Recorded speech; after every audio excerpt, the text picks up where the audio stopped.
had the honor of speaking with the Deputy Prime Minister of Vietnam right here in this cave. Check it out.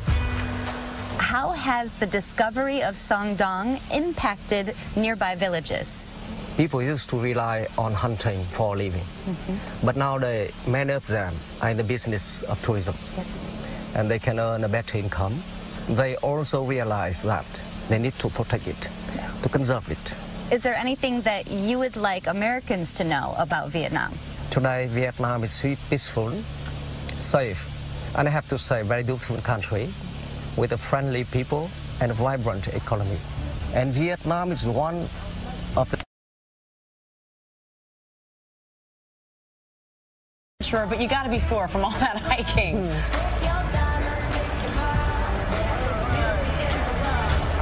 I couldn't have known what I was getting into here, but I'm so grateful that I had an awesome team around me, the ABC team that got us out of here. I don't even understand how the engineering works, but they do, and that's what counts. The idea to get here, DJI, as I've mentioned, Romeo Dersha and Ferdinand Wolf, awesome pilots, obviously, giving us those images, and Oxalis Adventure Tour Group, who, again, so concerned about sustainability. It's really inspiring. I know you're very concerned about that, and you were also concerned when you left here. You knew you weren't going to be able to shower for a few days, but is everything working out?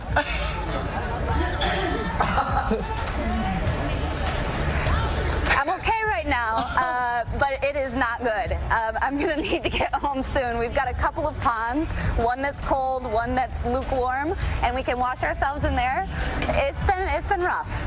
It's so worth it. Ginger, I understand that there are fossils down there over 400 million years old. What else can you tell us has been discovered down there?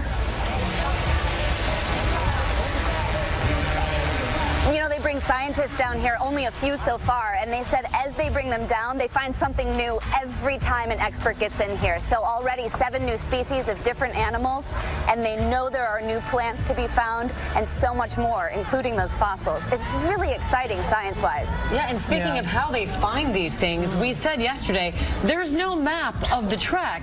So how do scientists know where to go? Well, that's the thing. We've got 2 English explorers that were the first explorers. They're the ones that we went with, and they're the only ones that really have the right idea to go through this thing. And that's just one path. Remember, there are little caverns that go off of the main cave. The largest cave in the world, you guys, this could take another couple of decades before we fully understand what's in there. And can you tell us a little bit more of the crew that's with you? I know you were telling us a bit earlier, but there are people, I want to call them locals, but there's nothing local around there, but the people that you have helping you out. Yeah, this is the best part. So, you know, even the guy behind the camera, Chris, he has had to do the trek too, so he couldn't carry and lug his huge 30-pound camera around, so he's had help from local villagers that have now turned to this sustainable tourism to make money. It's really, really inspiring because, and the Vietnam government loves it because they say, you know, this is great for all these people who are just trying to live off the land. Now this is a whole new industry that they'll be able to get into. Oh, wow. And I have more than 60 people. They've been carrying all our stuff. It's so heavy through there. And like I said, we can learn from them too. Right. They know. And they're so protective of it. Yes. Because there is so much to be learned from it. And there is, as we've said, nothing in the world like it. Hidden world. We went right up to the brink yesterday. Today, Ginger is going to take us inside. She's been trekking for days, and we are so excited to get inside with Ginger right now. Where exactly are you, Ginger? Oh, George, I am way down here. From the perspective you can see me, about 400 feet below the top of one of the world's largest caverns. It is inside a mountain, inside a jungle in central Vietnam. And this, I have to be honest with you, has been one of, or the, I would say, most difficult, dangerous, and grittiest assignments I have ever been a part of. Let me explain a little of what's happening. It may look like a white sand beach where we're standing. We've been staying in these tents. We've been cooking over fires. This, again, is very remote. We are not close to any civilization, but we've got a lot of folks around us, a great team that has come together because we had to find a hidden world that was only 1/3 of a mile from here, and that was only found a couple of decades ago. but really was not discovered and explored until 2009. So this is brand new to our world, this subterranean, surreal life that has been revealed, and now you get to be a part of it, including the awesome images you'll see from our friends here at DJI Drones. All right, let's get right into it. We enter through a claustrophobic crevice. You have to crawl to get into the biggest cave in the world. Okay, this is small. Then it opens up. I don't want to miss this part with the GoPro. And drops down and down and down. I can't see beyond the narrow beam of my headlamp, but I am keenly aware that those ropes are here because a fall would be disastrous. Oh, sorry. This place does not look real. At the bottom, I feel like I've landed on another planet. A subterranean rushing river. Yes! Now I find myself in Mother Nature's sculpture garden, filled with prehistoric boulders and stalagmites, gigantic columns built up from calcium deposited by dripping water. So this is a stalagmite? Yeah, we're actually inside a stalagmite here, where the water's worn away all the bottom.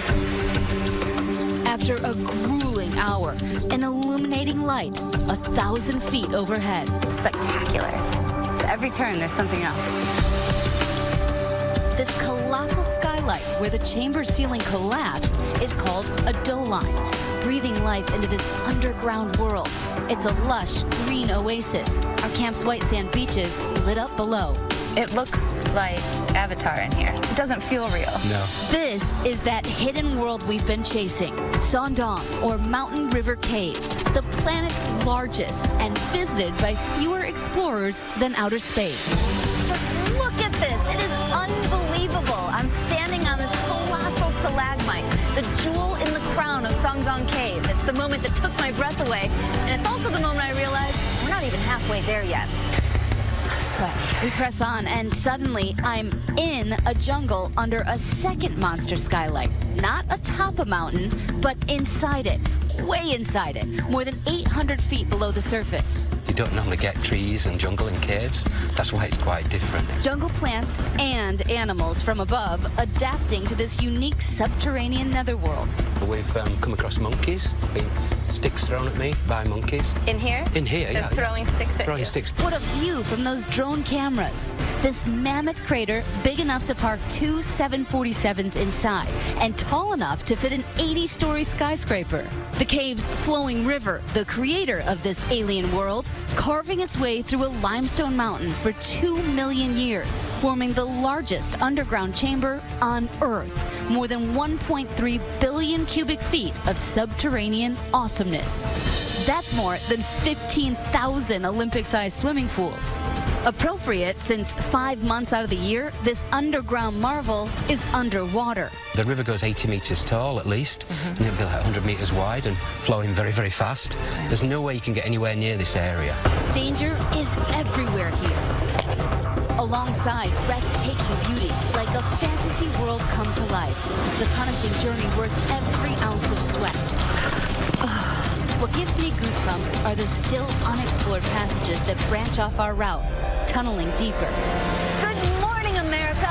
Welcome to Sơn Đoòng. The majesty of this place will take you on such an emotional journey. I feel superior because I climbed this. I'm part of history. But I feel inferior because if something this grandiose was just found, imagine what else is out there. This adventure is only for the elite, and their emphasis is on conservation and on sustainability. A look at Ginger this morning. There she is in our hidden world, getting ready for our live event. That is underground, thousands of miles away. She had to trek for days deep into the jungle mountains to get there. And she is taking her drones where no live television cameras have ever gone before. So a live television event, it's not saying too much to say it's millions of years in the making, and you're not going to want to miss it. Hidden world this morning, deep inside the jungle, a place no one had ever explored just a decade ago. Live drone cameras there this morning. Ginger ready to take us on this amazing journey. More people, you said this yesterday, George, more people have been to space than